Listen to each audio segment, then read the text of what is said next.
the business I was allocated was the spotted cow. In preparation, we had the early video of Khoo, but since being allocated it, I also went back and interviewed a girl who was there, who was quite traumatised. She was managing the business at the time, Nicole Croker, and she's almost a member of the family there, so it was quite interesting to see her response to what happened. And I also interviewed the son, Phil Corey, who had another perspective as well. But this is the design that I came up with. I started with some butcher's paper, cut in the half square metre dimensions, different variations of shape, to see what would best suit the wall that he had allocated. So half a metre by a metre, 800 by whatever, 400 by whatever. And I came to the conclusion that the 400, which is essentially that one, 400 by 1250, was best suited to the wall. So starting, and it also actually gave me a water level, because the water level is roughly at the cow's eyes. And so we already have a little cow's head poking his head around the corner here.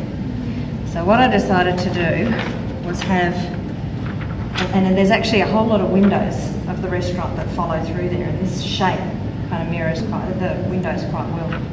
So I decided to have a cow in the foreground here, looking at this one. So it's like looking inside a window. This guy was, yeah, inside and outside kind of play. This cow here's gone to higher ground.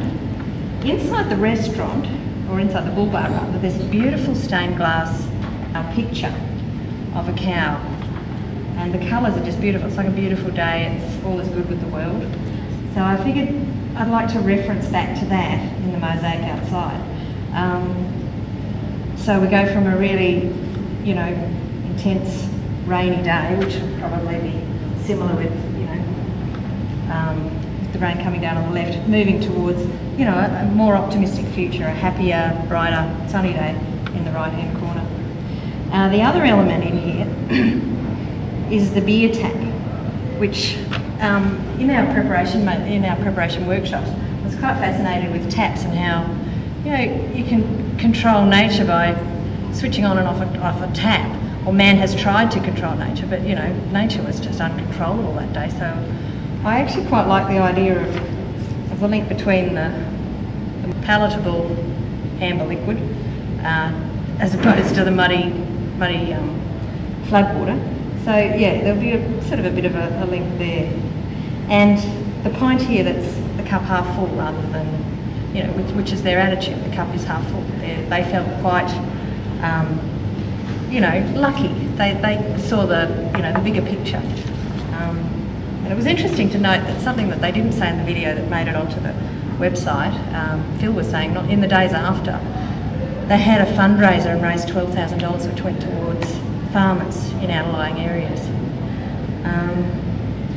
Anyway, the reason I've used the cow is because the business is, it's got a lot of clientele who are from the outlying regions and rural areas. And I think their empathy with the farmers around is quite strong.